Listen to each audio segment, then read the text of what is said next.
스코틀랜드의 선교사이자 이 탐험가인 여러분도 잘 아실 거예요. 이 데이비드 리빙스턴이 이제 아프리카에서 이제 선교 사역을 할 때의 일입니다. 그래서 먼 타국 땅에서 정말 주의 사역을 감당하는 정말 어렵게 감당하는 그 모습들을 이제 영국 고국의 이 친구들이 이제 그거를 또 알고 듣고 보고 그래서 리빙스턴이 혼자 이렇게 선교 사역 너무 힘들 것 같다. 그래서 좀 몇 사람을 보내주겠다 하는 그런 편지를 보냈다고 합니다. 근데 이제 친구들이 그러니까 그곳까지, 그러니까 아프리카까지 당신이 있는 리비슨톤이 있는 그 그곳까지 길을 잘 알려주면, 그러면 사람을 보내주겠다라고 해서 편지를 보냈대요. 근데 이제 이 편지를 받고 리빙스턴이 곧바로 다음과 같은 내용의 답장을 보냈다고 합니다. 길이 있어야지 오겠다는 사람들을 보낼 것이라면 사양하겠습니다.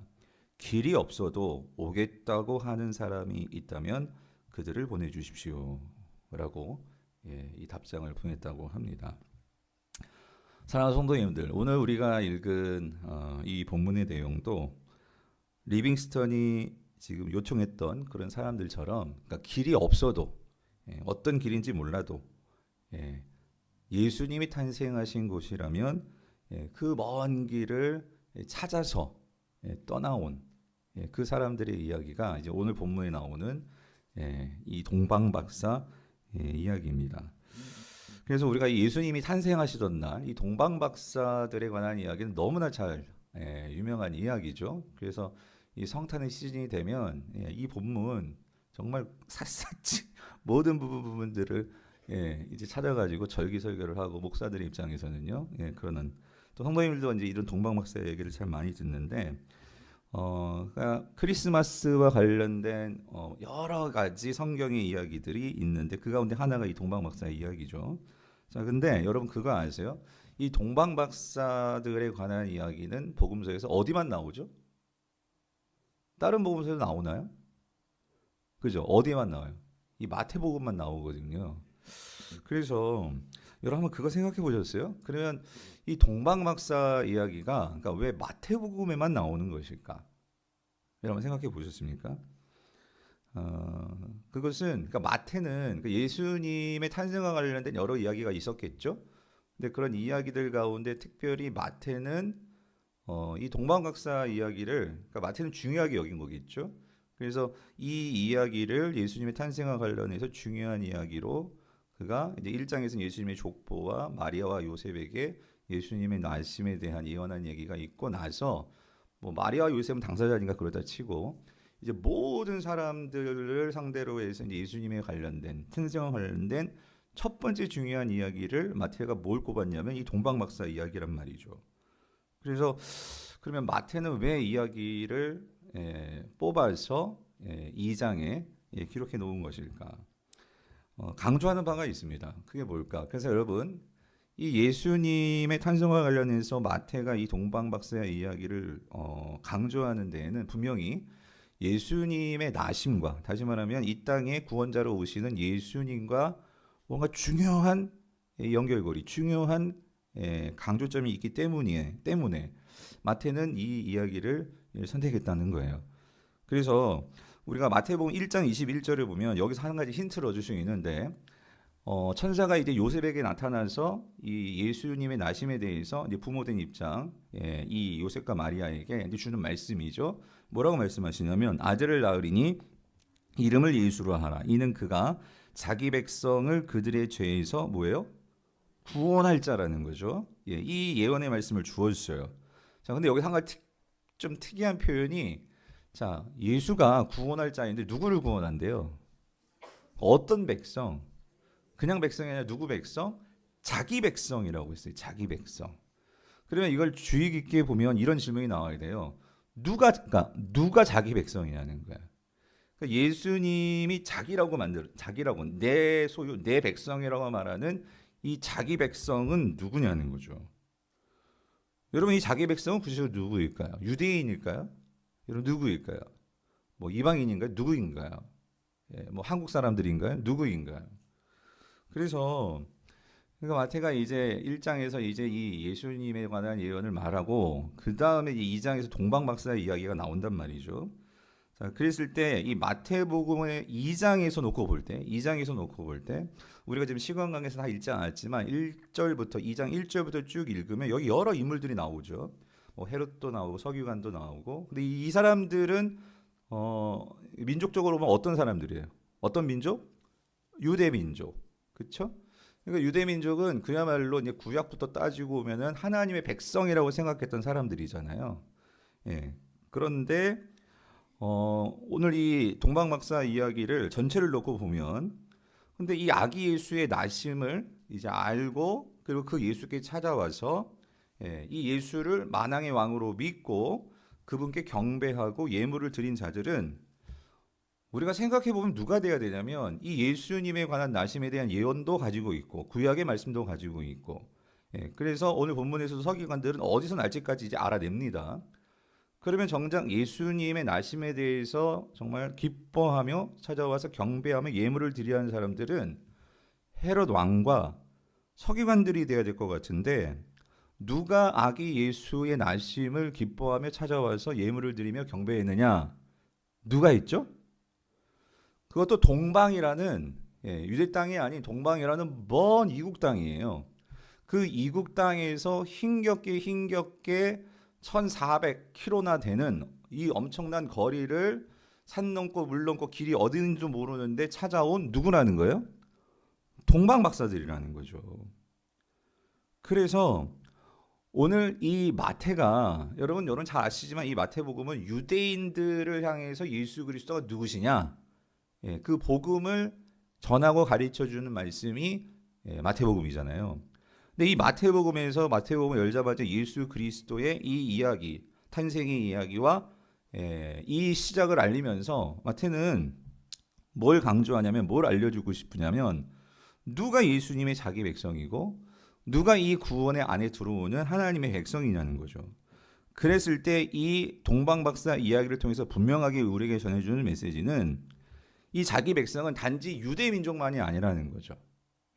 우리가 당연하게 생각하고 아브라함의 이 혈통이고 라고 생각하는 유대 민족이 아니고, 진정 이 예수 그리스도가 누구이신지, 예수 그리스도가 진정 만왕의 왕이심을 믿고 그 왕을 경배하고 그 왕께 찾아오는 그 이들, 특별히 이 이방인까지 포함해서 이들이 바로 하나님의 백성이다, 이들이 자기 백성이다 하는 것을 마태는 분명히 그것을 보여주고 있다라는 거죠. 그래서 오늘 이 마태가 특별히 강조하는 구원의 계시의 메시지는, 그러니까 복음서의, 여러분 마태복음의 처음과 마지막은요 이 부분을 강조해요. 그래서 여러분 마태복음 맨 마지막 말씀도 보면, 자 28장 19절 20절을 보면은요 맨 마지막 말씀이죠. 여기도 보면 마태가 이렇게 적어 놓았죠. 그러므로 뭐래요? 너희는 가서 누구를? 모든 민족을 제자로 삼아 아버지와 아들과 성령의 이름으로 세례를 베풀고 내가 너희에게 분부한 모든 것을 가르쳐 지키게 하라. 볼지어다 내가 세상 끝날까지 너희와 항상 어떻게 해요? 함께 있으리라. 이 예수님이 하신 말씀이란 말이에요. 그러니까 복음서 저자들은 예수님이 하신 가르침들을 어디에 강조점을 둘지를 이 저자들의 입장에서 그것을 하나님의 섭리 속에서 인도하심 속에서 이제 편집을 하고 배열을 하고 그들이 기록을 하는데, 마태는 특별히 오늘 우리가 예수님의 이 모든 이 인류를 향해서 시작의 이야기에 동방박사가 이야기가 나왔다면, 그 동방박사가 이방인이었다면 마지막에 가서도 이 예수 그리스도의 구원, 특별히 20절 맨 뒤에 내가 너희와 항상 함께 있으리라, 이게 마태복음 1장에서는 하나님께서 그 구약에서 말씀하셨던 이 예수 그리스도는 너희들과 함께 하는 하나님이다, 임마누엘이다 하는 것을 20절에서도 분명히 밝히면서, 그런데 이 임마누엘의 하나님과 함께하는 자들이 누구냐? 유대인들만이 아니라 누구라고요? 모든 민족. 모든 민족. 다시 말하면 이 모든 민족에 지금 누가 들어가 있어요? 오늘 저와 여러분들, 우리가 들어와 있다라는 거죠. 이 놀라운 구원의 선포를 말해주는 그 시작점이 어디냐? 동방박사 이야기라는 거예요. 동방박사 이야기. 그래서 성도님들, 이 동방박사 이야기를 통해서요, 오늘 우리도 이방인들이잖아요. 만약에 구약과의 연계 속에서 혈통적으로 보면 우리도 구약적인 관점에서 보면은 우리는 하나님의 혈통적으로 아브라함 민족이 아니지만 그런데 예수 그리스도가 오시면 이제 아브라함 민족이 혈통적인 것이 아니라 주 예수 그리스도를 믿음으로 그분의 보혈의 피로 구속받은 모든 자가 영적 아브라함의 자손이요 영적 이스라엘이요 우리가 하나님의 구원에 들어온 뭐가 되었어요? 자기 백성. 예수 그리스도의 자기 백성들이 되었단 말이죠. 그런 점에서 볼 때 오늘 이 동방 박사들은요. 정말 우리가 이 온 세상을 다스리시는 그 만왕의 왕의 백성이 되었다는 점에 대해서 감격하는 자들이었어요. 그 감격을 표현하고자 그들은 그 먼 길을 어떤 길인지도 모르는데 오로지 별 하나 보고 길을 떠나서 예수를 만나러 온 자들이 동방박사들이라는 거죠. 그런 점에서 오늘 우리는요 이 성탄을 맞이할 때 여러분들 뭐 요즘은 뭐 성탄절 제일 분위기 나는 데가 예전에는 그래도 교회가 이렇게 크리스마스 추리 장식도 하고 했지만 요즘 세상을 못 따라가죠. 요 명동 가가지고 그 신세계 뭐 지금도 뭐 또 막 나온다고 하던데요. 예, 그러니까 사람들이 교회로 와야 되는데 다 백화점으로 가고 그죠? 분위기 좋은 막 조명 예쁜 데로 가고 이런 상황 속에서 여러분 우리는 진짜 어디를 향해 가야 될지 우리가 성탄의 시즌에 정말 마음을 다시 한번 잘 추스리기를 바라는데 그런 점에서 오늘 이 본문의 이야기는 우리는 과연 누구를 기다리며 또 예수 그리스도를 어떤 자세로 우리가 맞이해야 될지에 대한 그 교훈을 주는 동방박사의 이야기라는 점이죠. 그와 관련해서 오늘 좀 본문을 조금 더 살펴보려고 합니다. 자, 여러분 9절을 다시 한번 읽어볼게요. 9절 같이 읽어보겠습니다. 시작. 박사들이 왕의 말을 듣고 갈새 동방에서 보던 그 별이 문득 앞서 인도하여 가다가 악이 있는 곳 위에 머물러 서 있는지라. 여기 아주 중요한 묵상 포인트가 있는데요. 그것은 그러니까 예수 그리스도를 이제 왕으로 모신 자들은요, 별의 인도함을 받는다는 거예요. 별의 인도함을 받는다. 물론 상징적인 표현이지만, 자, 이게 무슨 말이냐면, 그러니까 동방 박사들은요, 그러니까 그들이 먼 길을 그 1448km나 되는 이 먼 길을 찾아올 수 있었던 것은, 그러니까 그들은 믿음과 기대와 확신이 있었기 때문에 뭐냐면, 그러니까 온 세상을 다스릴 새로운 왕이 태어난다는. 그들은 이 세상을 다스릴 진정한 그 메시아가 태어나는데 그 메시아에 대한 기대감을 가지고 그들은 찾아왔다라는 거예요. 그런데 이 기대감을 그냥 막연하게 기대감을 가지고 있었던 것이 아니라 그들은 저 동방에서부터 이 동방은 페르시아 지역을 말해요. 아라비아 지역 내지는 지금 이란 땅이라고 할 수 있는 이 페르시아 지역 그 지역에서 이 팔레스타인 유대 땅을 향해서 오는데 그러니까 이들은 사실 그 별을 연구하는 자들이었죠. 그래서 이들은 그 페르시아 지역에서부터 이상한 별의 인도함을 받아서 이 아기 예수를 만날 수 있었다는 거예요. 그런데 여러분 이게요, 이 동방 박사 그런데 이 박사, 이 막수라는 이 박사라는 이 단어는 그러니까 요즘 말로 말하면 이게 천문학자들이죠.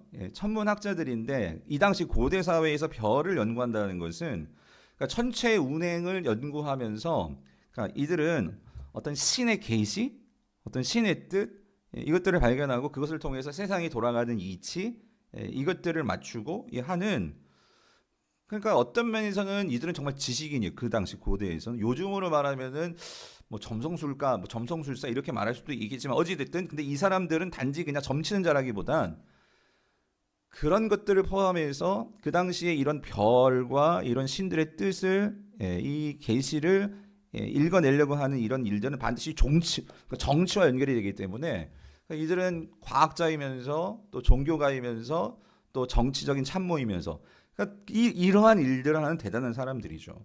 자, 그런데 이들이 동방에서부터 이 유대 땅, 이 베들레헴까지 그러니까 별을 연구하는 걸 알겠어요. 근데 어떻게 이들이 그 인류를 구원할 새로운 왕이 이제 이 유대 땅에서 나실 거라는 어떤 확신을 가지고 근데 유대 땅이지만 어디서 나는지는 모르잖아요. 팔레스타인 어딘지 모른단 말이에요. 그런데 이들이 그렇게 길을 나설 수 있었던 그것이 무엇이냐는 거죠. 그리고 그런 확신을 가질 수 있었던 것은 그 이유는 뭐냐는 거죠. 자, 그랬을 때 한 가지 분명한 것은 우리가 성경관에서도 깨달을 수 있는 게 그러니까 이들은 일찍이 그러니까 이들은 박사라는 그래서 우리 성경 박사라는 표현을 썼어요. 그러니까 박사는 박학다식하는 거죠. 모든 그 당시 이 별과 관련된 그러한 뭐 요즘 말하면 논문이겠지만 여러 가지 그런 문서나 어떤 예언이나 이런 것들에 대한 전문가들이란 말이에요. 그랬는데 이 당시 페르시아 이 지역에 있던 이 사람들이요. 분명히 학자들의 어떤 이 설명도 그 유대인들이 이미 바벨론 포로를 통해서 이 페르시아 지역과 온 세계로 많이 흩어져 살았단 말이에요.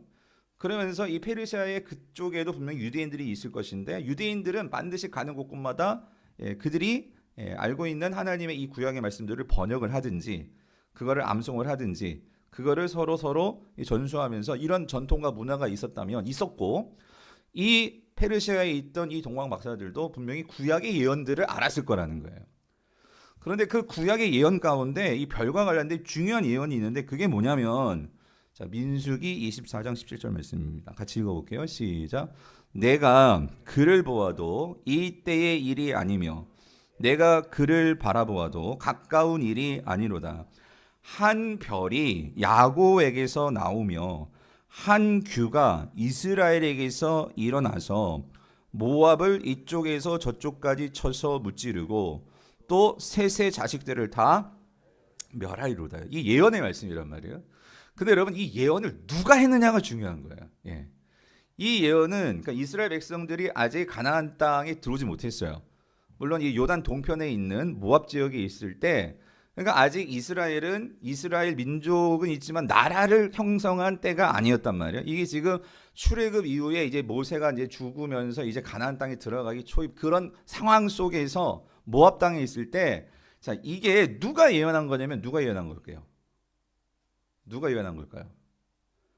이방 선지자였던 이 당시 페르시아 지역의 이방 선지자였던 발람 선지자가 이스라엘을 저주하라고 발락 왕이 매수해서 그렇게 이 이스라엘을 좀 저주해달라고 했는데 이 이방 선지자인 그러니까 마리 선지자지 이방의 어떤 뭐 이런 뭐 박사라고 표현할 수 있겠고 아무튼 이방 어쨌든 성경에 선지자 나왔으니까 선지자인 이 발람 선지자가 이스라엘에 대해서 저주하려고 했는데 하나님께서 그의 입술을 통해서 이방 선지자를 통해서 이스라엘을 뭐 하는 거예요? 축복하는 거예요. 예. 축복하는 그 예언이란 말이에요. 그러니까 이 이방 나라의 그런 선지자들의 계보를 놓고 볼 때도 발람 선지자는 이 페르시아 지역 동방에서 그 당시 유명한 선지자였거든요. 그러니까 그걸 놓고 보더라도 그런 별과 관련된 예언의 전통 속에서 이런 동방 박사들이 그러한 기록과 그러한 어떤 이 내용들을 알았을 거란 말이죠.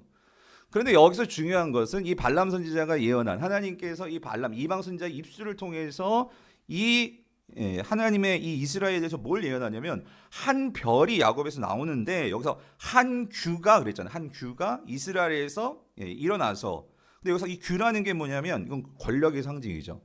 왕이 이렇게 지휘할 때 쓰는 이 지휘봉이 이 규란 말이에요. 규.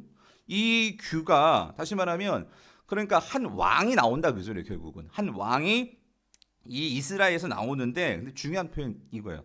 모압을 이쪽에서 저쪽까지 쳐서 무찌르고 또 셋의 자식들을 다 멸하리다. 이 말은 뭐냐면 결국 온 세상을 다스릴 그런 왕이 나온다 그 소리예요. 네. 그러니까 이 동방 박사들은 이 예언의 말씀을 그냥 무심코 지나치지 않았던 거죠. 예. 이 말씀들을 가지고 그리고 여기서 한 별이라는 것이 물론 여기에서는 왕을 상징하는 그런 것이 있겠지만 고대 사회에서 어떤 별의 어떤 이상한 움직임이나 이런 걸 두고 새로운 왕이 태어나고 하는 것들을 점쳤죠. 예. 그런 전통 속에서 그래서 이게 언제 이루어지느냐 분명히 동방 박사들은 예의주시하며 관심을 가지고 어떤 면에서는 이 하나님의 말씀을 그들은 마음속에 품고 주목하며 살았던 거죠. 그랬는데 정말 이 예언이 성취되는 때가 있었다는 거죠. 뭐냐면 그들이 별을 연구하던 중에 특이한 별을 보게 된 거잖아요. 뭐 오늘 그 설명은 하지 않겠습니다. 어쨌든 그래서 9절 보세요. 9절 보니까 이것이 성취되는 때가 있었는데 그걸 본 사람들이 오늘 본문의 동방 박사들이죠. 그래서 9절 보면 박사들이 왕의 말을 듣고 갈새 자 어디서 봤대 뭐를? 동방에서 뭐예요? 보던 그 별이. 그러니까 여러분 페르시아에 있을 때부터 이들이 이런 예언의 말씀을 품고 항상 별을 관찰을 했는데 그때 이상한 별의 징후를 본 거예요. 그리고 그 별이 움직이는데 그래서 이 별을 보고 그리고 이 이스라엘이라는 그러한 말씀과 더불어서 그들은 결국 길을 떠난 거죠. 어디로? 진짜 이스라엘로. 예. 이스라엘 어딘지는 몰라. 그런데 별이 인도해 준 대로 떠났는데 그 떠남이 결국 누구를 만나게 되었어요? 정말 만왕의 왕이신 예수의 나심을 보게 되었다 그 소리죠.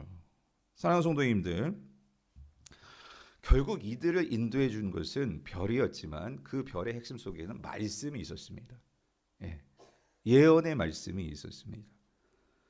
그러므로 여러분, 오늘 우리가 여기서 한 가지 분명하게 첫 번째로 이 크리스마스 시즌에 다시 한번 우리 마음속에 새길 교훈은요, 여러분 이런 질문 해볼 수 있을 것 같아요.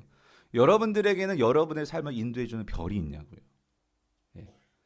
내 삶의 발걸음을 인도해 주는 그 별이 있냐고요.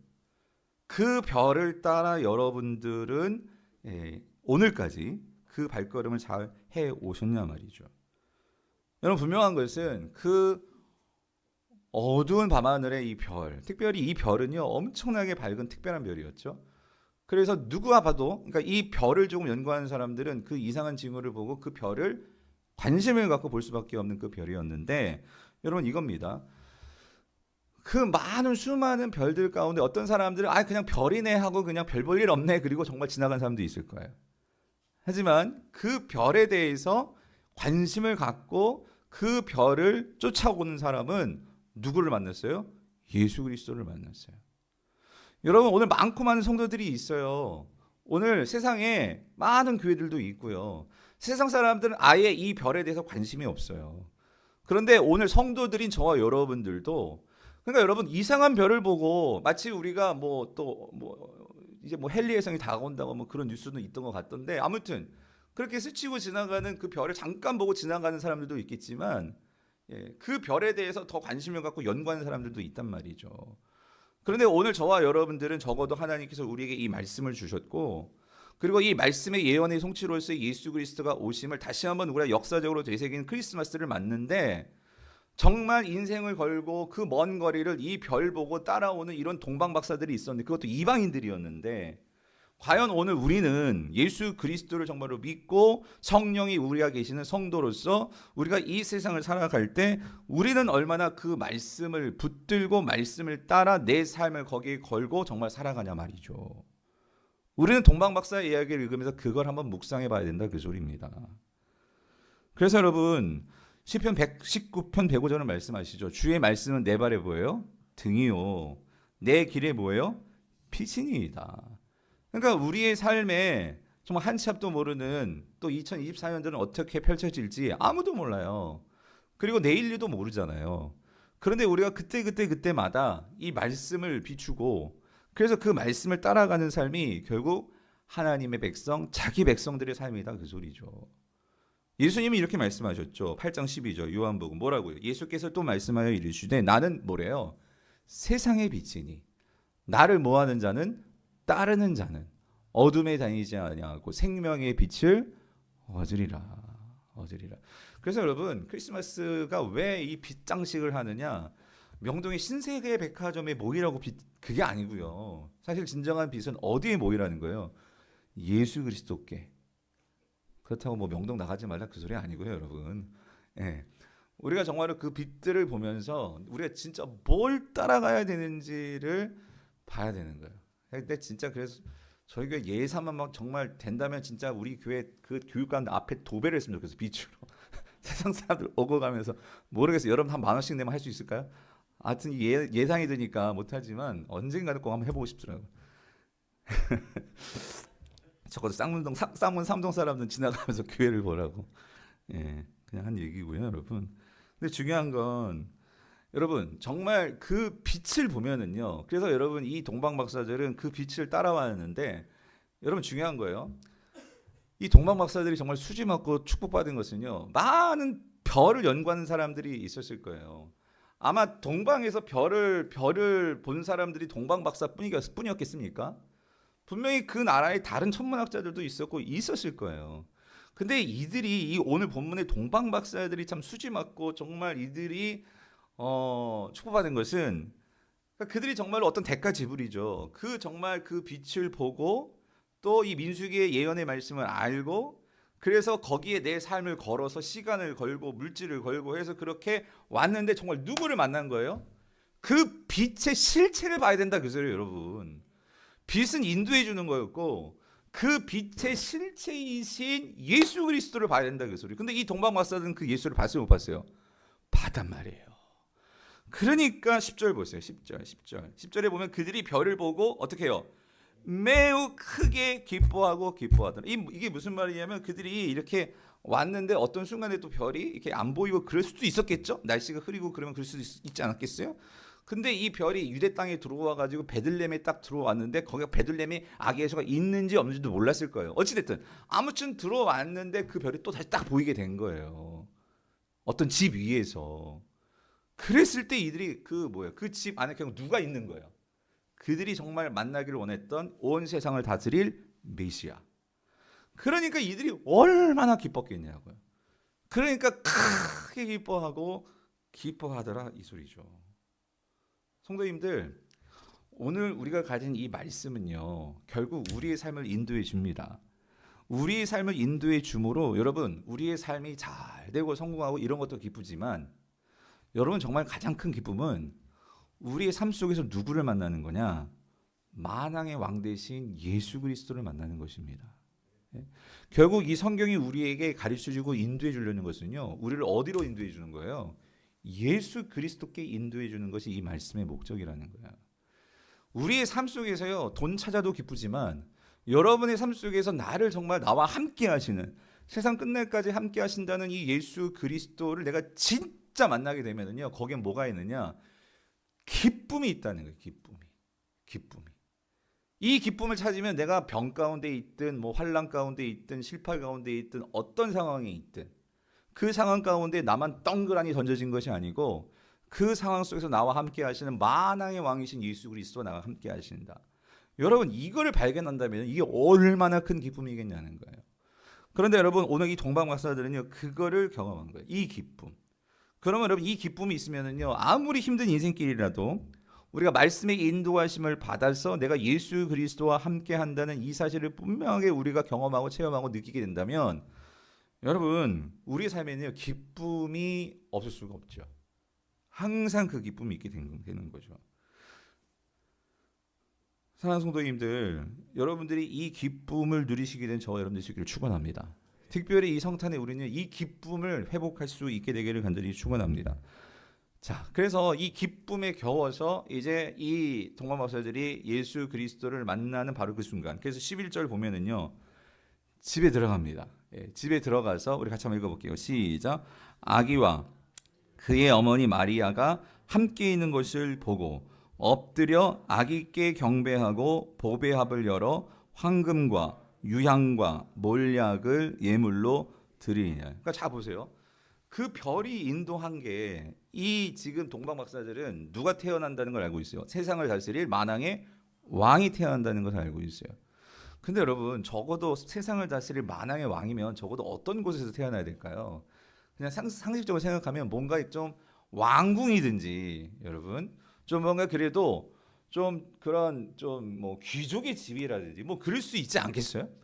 근데 여기 우리 성경이 집이라고 표현되어 있지만 이 집이 어떤 집이냐면은요. 그야말로 유대인들의 가장 평범한 그냥 그 뭐 부잣집도 아닙니다. 예, 가축들과 함께 사는 그런 집입니다. 집. 그 집인 거예요. 근데 중요한 건 이거죠.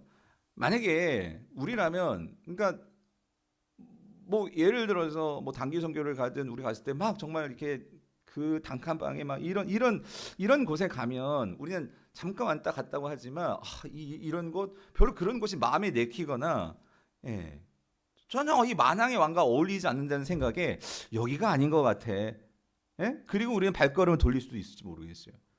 그런데 이 동방박사들이 전혀 그런 생각을 하지 않았습니다. 그 이유가 뭐죠? 뭐가 그 집 위에 있어요? 별이 있으니까.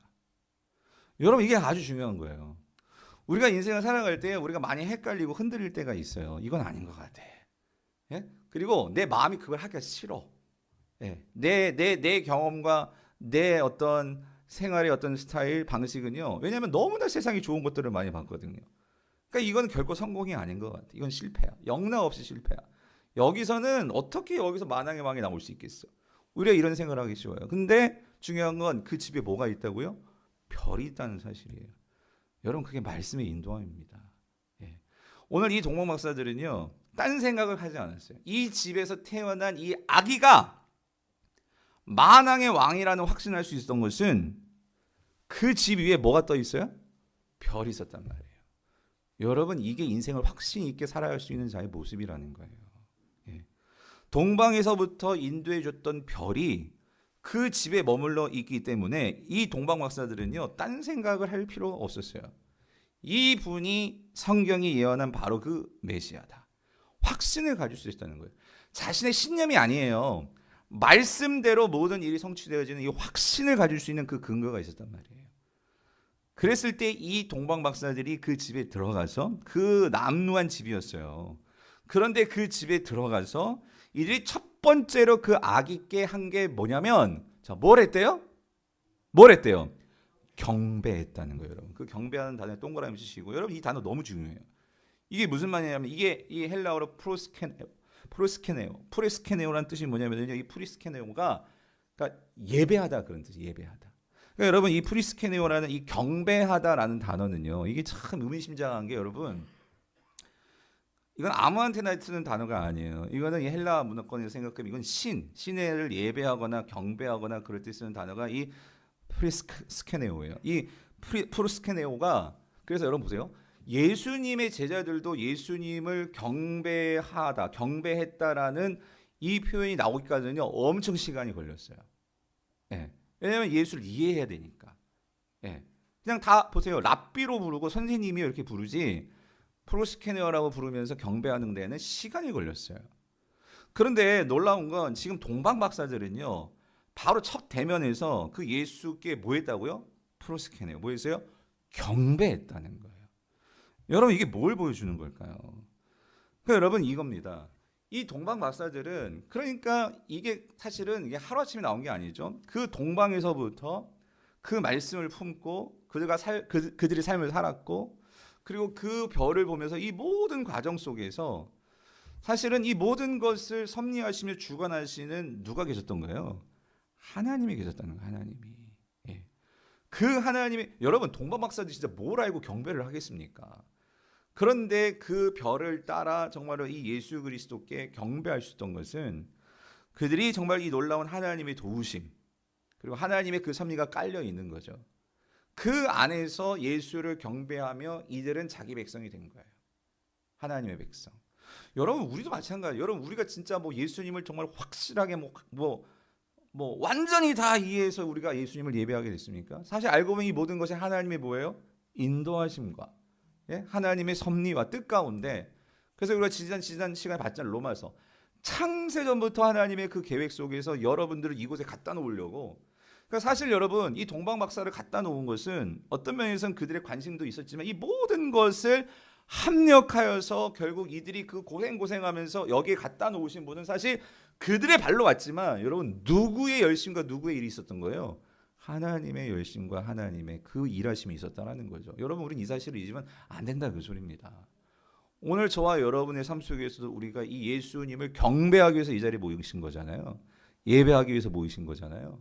여러분 이게요, 그만큼 하나님이 저와 여러분의 삶에서 끌고 가시는 하나님의 섭리와 인도가 있다는 거 여러분 꼭 믿으시기를 바랍니다. 그래야 우리 삶에서요 감사가 있고 기쁨이 나올 수 있다는 게 소리예요. 그런데 여러분 여기 한 가지 더, 이 동방 박사들의 이 예수님을 경배함이 이게 그냥 기뻐서 좋아서 단지 어떤 그런 연예인 한 번 만나는 것 같은 그런 차원이 아니라, 이들이 정말 하나님의 섭리 속에서 하나님의 백성으로 들어오는 그 구원의 문이 열린 그 기쁨 속에서 나온 것이면 우리가 분명하게 알 수 있는 게 뭐냐면, 이들이 드린 예물에 있어요. 예물. 이들이 그냥 경배만 하고 끝난 게 아니라 이 아기 예수께 선물을 드립니다. 근데 뭘 드리죠?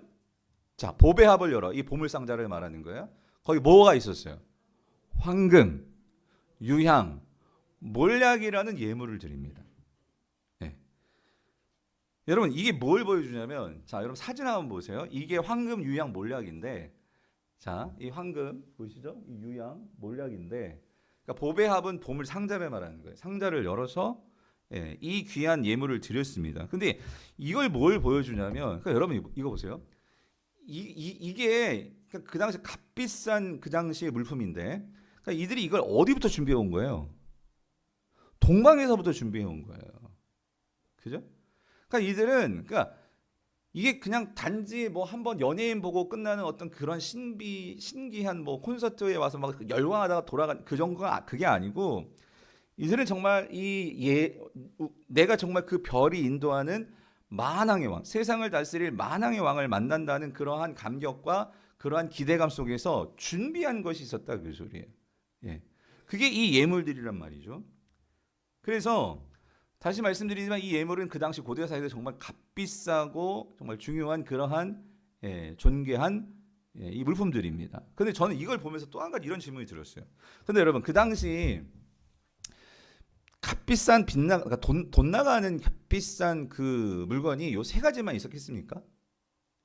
아니었을 거라 생각이 들어요. 근데 이 동방 박사들이 그 세상의 만왕의 왕으로서 오시는 그 예수님이시죠. 이 분께 드리고자 그들이 선물을 골랐다 그 소리예요.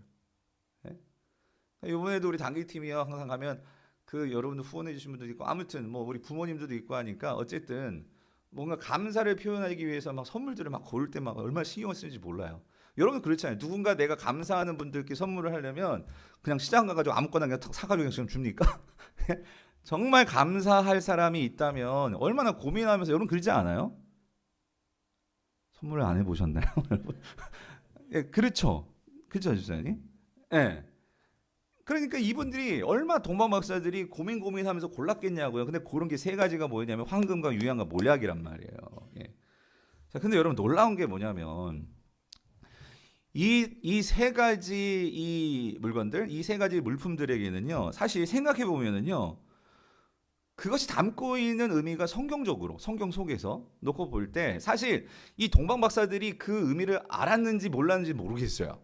예. 그런데 너무나 절묘하게 딱 맞아 떨어지는 게 뭐냐면, 그러니까 이 세 가지 이 예물이 담고 있는 그 의미가 예수님의 구원 사역과 너무나 딱 떨어진다는 거예요, 여러분. 전 이게 놀라운 거예요.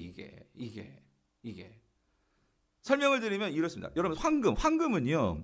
그러니까 사실 이 황금은 너무나 쉽게 이건 생각할 수 있어요. 뭐냐면 황금은 그러니까 존경, 모든 사람들이 금 좋아하잖아요. 금.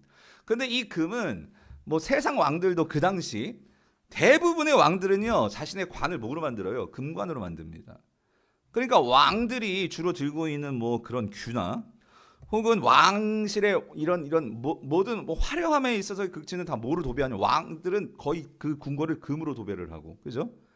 그러니까 이 황금이라는 것은 어떤 면에서는 뭐를 상징하기에 딱 좋은 거냐면 왕권입니다. 왕권. 그러니까 그런 면에서 이 황금을 드렸다는 것은 어떤 면에서는 그러니까 예수 그리스도가 지금 나신 이 어린 아기가 누구라는 거예요? 왕이라는 거지. 예. 이거를 드러내기에 딱 좋은 예물이 뭐냐면 그게 뭐예요? 황금이다 그 소리. 황금. 유향은요. 이 유향은 그러니까 향을 내는 재료거든. 향. 근데 이게요. 저도 뭐 사진으로 봤어요. 이제 보스웰리아라는 나무가 있대요. 보스웰리아 여러분 아세요? 아무튼 이 보스웰리아라는 나무가 있는데 그 수액을 건조시켜서 만든 게 이 유향이요. 이 유향입니다. 그러니까 나무의 어떤 진액인 거죠. 그거를 바짝 말려가지고 아무튼 그거를 만들어낸 게 이 유향인데, 그래서 여러분 이 유향은요. 근데 구약 성경 안에서 놓고 보면 구약 성경 안에서 이 유향은요 주로 뭐와 관련돼서 많이 쓰이냐면 뭘까요? 제사입니다. 성전에서 드려진 제사. 그래서 성전에서 곡식으로 드리는 제사가 있어요. 소제라고. 이 소제를 드릴 때는요. 항상 하나님께 뭐라고 말씀하시냐면 그 소제 위에 기름을 붓고 이거를 더해라. 뭘 더해? 유향. 유향을 더해라 라고 말씀을 하셨어요. 그리고 또 유향은요. 성전에서 이렇게 쓰는 여러 가지 이 향재료를 만들 때 분향단이 있잖아요. 성소에. 그 분향단에 이 향을 피우는 그 향재료를 만들 때 반드시 들어가는 게 뭐냐면 그게 뭐예요? 유향입니다. 유향. 그리고 또 그 이런 제사장을 이제 당신이 제사장이요 하고 할 때 이 기름을 부어준단 말이에요. 그 기름을 부을 때도 거기에 들어가는 재료가 뭐냐면 그게 뭐예요? 유향이라는 거예요. 그러니까 주로 향과 관련된 거. 그러니까 이걸 놓고 보면 유향은 결국 뭐와 관련되냐면 이 성전과 관련된 그러한 빠지지 않는 그 재료가 유향이란 말이에요. 그렇게 놓고 볼 때 왜 예수님께 이 유향을 드린 것일까? 제가 다시 말씀드리지만 동방 박사는 거기까지는 아는지 모르는지 그건 모르겠어요. 근데 몰랐을 거라고 저는 생각이 들어요. 그런데 드리고 보니까 이 성경 안에서 유향과의 그 관련성을 놓고 볼 때 이 예수님이 성전과 무슨 관련이 있느냐? 우리가 요한복음 보면 분명 알 수 있죠. 예수님은 자신을 뭐라고 말씀하세요? 내가 곧 뭐다? 성전이다. 예. 내가 정말 이 땅에 오는 진정한 성전이다라고 말씀하신 분이 예수 그리스도시란 말이에요. 그리고 히브리서에서는 그 성전을 주관하시는 큰 대제사장이 누구세요? 예수님이라고 말씀하신단 말이에요. 그러니까 이 유향은 결국 이 땅의 성전이요, 성전은 하나님을 만날 수 있는, 하나님의 영광을 볼 수 있는 그곳이 성전이잖아요. 그랬을 때 예수님께서 이 땅에 오셔서 하신 일이 뭐냐면 그 하나님의 영광을 만인들 앞에 드러내고 보여준 일을 하신 분이 누구세요? 예수님이시잖아요. 그러니까 그런 면에서 유향은 그렇게 연결이 되더라 그 소리죠. 마지막 몰약을 볼까요? 여러분 몰약은요, 이것도 감람나무 중에 하나의 이 관목 발삼나무라는 게 있대요. 거기에서 그 진액을 뽑아내가지고 만든 게 이게 저기 맨 위에 몰약입니다. 몰약. 그래서 이 몰약은요, 그러니까 고대 사회에서 주로 뭐에 쓰였냐면 어떤 방부제나 뭐 어떤 진통제나 뭐 이런 약재로 이런 것들로 쓰였는데, 그래서 놓고 보면 우리가 신약 성경에 들어오면은요, 예수님이 십자가에 달려 죽으실 때 얼마나 그게 큰 고통이겠어요? 그래서 로마 군사들이 어떻게 하냐면 포도주에다가 이 뭘 타 주냐면은요, 이 쓸개탄 포도주에 이 유향, 유향이 몰약을 타가지고 이거를 예수님께 드립니다. 먹으라고. 너무 고통스러울 것 같으니까. 근데 예수님 그거 마셨어요? 안 마셨어요. 안 마셨어요. 그 진통을 다 거부하시고 예수님은 고스란히 그 우리를 위한 십자가를 지시는 고난을 다 담당하셨죠. 뿐만 아니라 나중에 예수님이 이제 십자가에서 달려 죽으시는 다음에 이 아리마대 요셉의 그 무덤을 들어갈 때 니고데모가 또 찾아오죠. 찾아가지고 그 예수님의 시체에 바르라고 니고데모가 요한복음에 보면 뭘 바치냐면 몰약을 바칩니다. 시신의 부패 방지를 위해서 그 몰약을 바치죠. 그런 걸 놓고 볼 때, 관련성을 놓고 볼 때 이 몰약은요, 그러니까 아직은 아무도 그걸 모를 거예요. 이게 왜 몰약을 주는지. 근데 우리는 지금 안단 말이죠. 성경에서 이 몰약이 결국 뭐와 관련이 있더라? 예수님의 죽으심과 관련이 있더라는 거죠.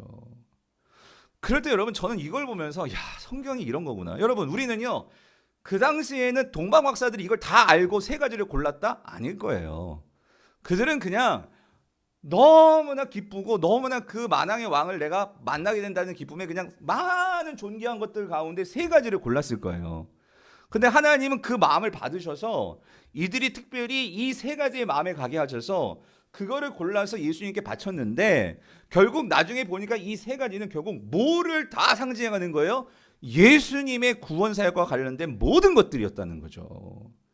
그랬을 때 이 동방박사 이야기가 분명히 포함하고 있는 것은, 그러니까 이들은 결국 진짜 하나님의 자기 백성이었다 하는 것을 드러내 주더라는 거죠. 사랑하는 성도님들, 중요한 건 이거예요. 이들이 예수님을 다 이해했다? 저는 그렇게 말하지 않을 것 같아요. 어떻게 이걸 다 알겠어요?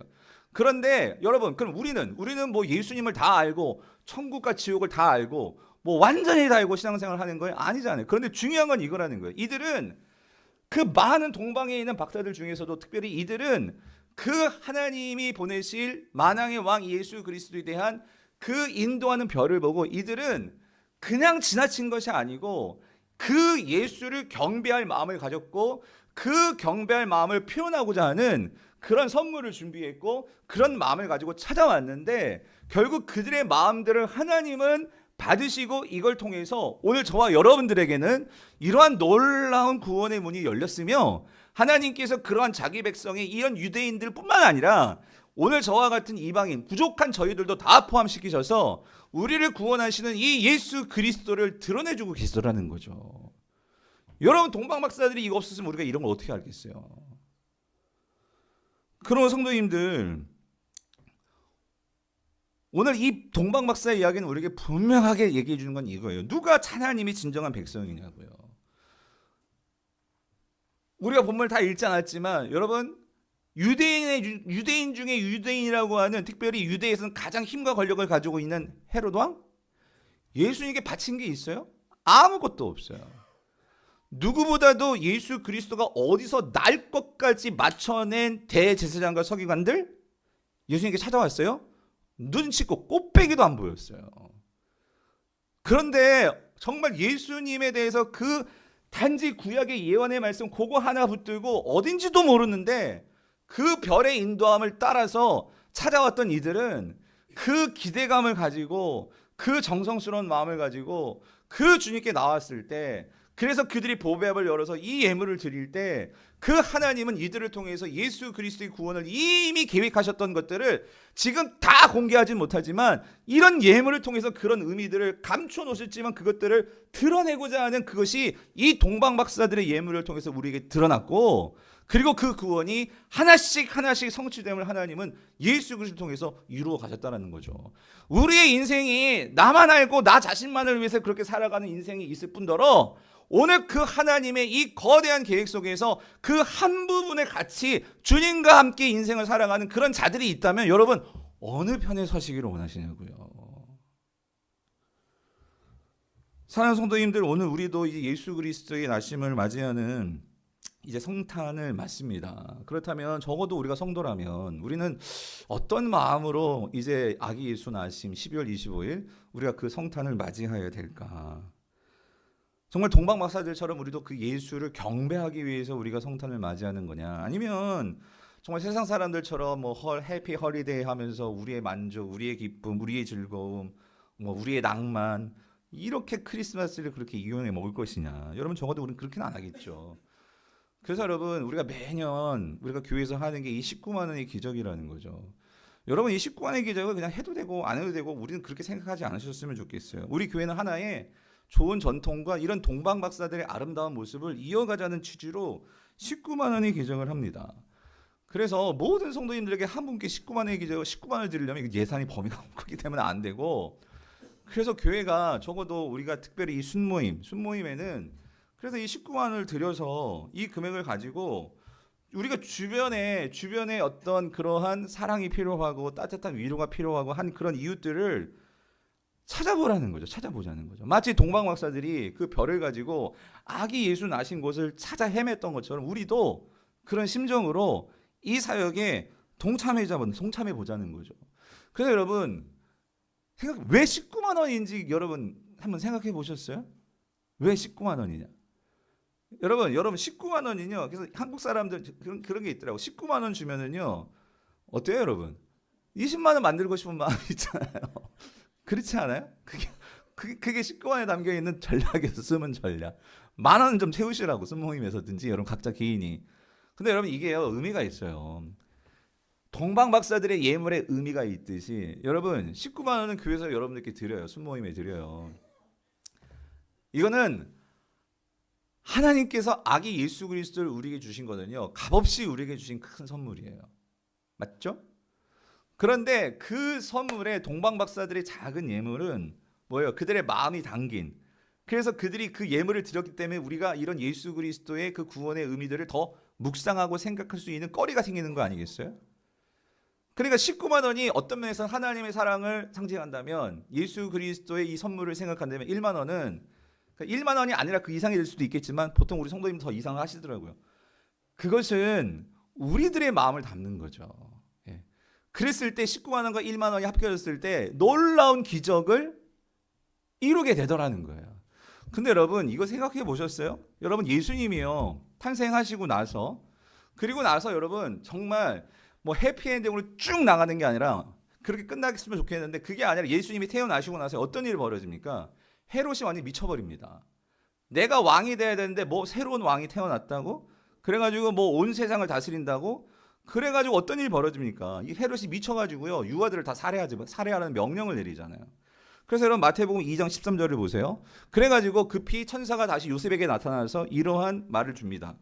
같이 읽어볼게요. 시작. 그들이 떠난 후에, 이게 동방박사들이 떠난 후에 주의 사자가 요셉에게 현몽하여 이르되 헤롯이 아기를 찾아 죽이려 하니 일어나 아기와 그의 어머니를 데리고 애굽으로 피하여 내가 내게 이르기까지 거기 있으라 하시니에요. 여러분, 예수님이요 베들레헴에서 태어나시고 유대 땅에만 있었던 게 아니라 태어나시고 나서 태어나자마자 예수님이 어린 유아기를 보냈던 곳은 어디일까요?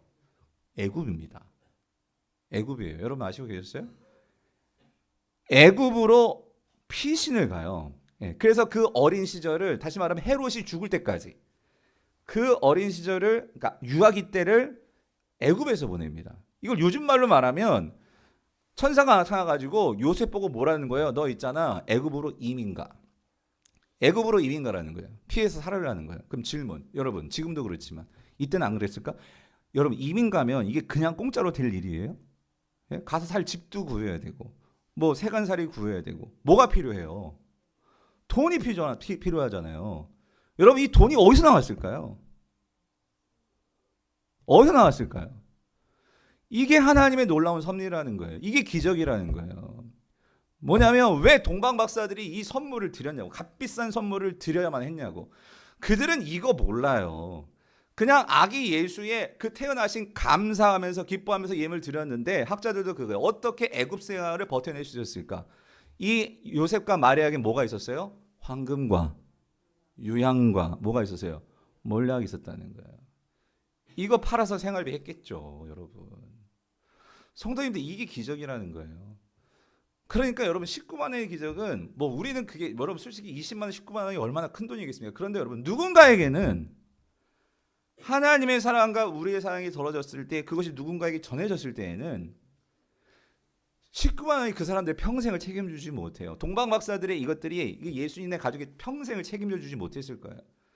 그렇지만 그것이 누군가에게는 오늘을 살아낼 수 있는 힘을 줄 수 있는 기적이 될 수 있다는 걸 여러분은 기억해야 한다는 거예요.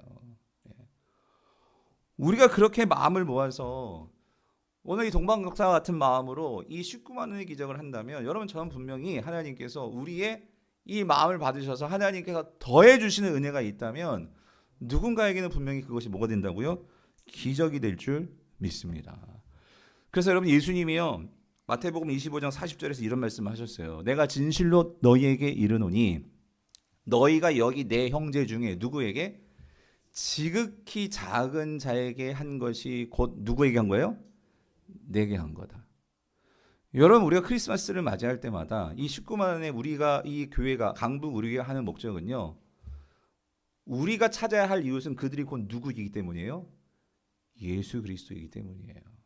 그런 마음으로 오늘 예수님 말씀하셨잖아요. 내 형제에게 하는 것이 누구에게 하는 거다? 나에게 하는 거다. 그래서 여러분, 19만 원의 기적을 하려면 첫 번째는 우리가 섬길 처를 찾아야 되잖아요. 근데 여러분, 섬길 처도 저는 바람은 그래요. 우리 순원들이 같이 기도하면서 살았으면 좋겠어요. 주변에, 그러니까 우리 교육자들이 막 찾아줄 수도 있어요. 그런데 정 없으면 그래야 되겠지만, 그러니까 주변을 좀 보시라는 거예요. 주변을. 누가 뭐 어디가 됐건 주변을 좀 보시고, 그래서 같이 이러한 우리가 동방 박사들이 산 넘고 물 넘고 정말 그런 심정으로 찾으면서 일을 했을 거예요. 그것처럼 우리도 그런 마음을 한번 가져보자, 그 소리에 가져보자. 그래서 그런 마음으로 동참해서 이 사역을 함께 해보자는 거예요. 그러면 순모임에 빠지신 분들은 그냥 우리는 뭐 해방이냐 여러분 그러시면 안 되고, 여러분이 정말 하나님의 자기 백성이라면 적어도 이 성탄의 시즌에는 우리가 정말로 이 동방 박사들이 그 예수를 찾아 별을 따라 그 마음을 갖고 와서 감사를 표현했다면, 만약에 순모임이 내가 속해 있지 않다면 여러분들이 순모임이 들어오셔도 되고, 아니면 적어도 나 혼자라도 이런 마음을 품고 내 주변에 있는 작은 이웃들이 있잖아요.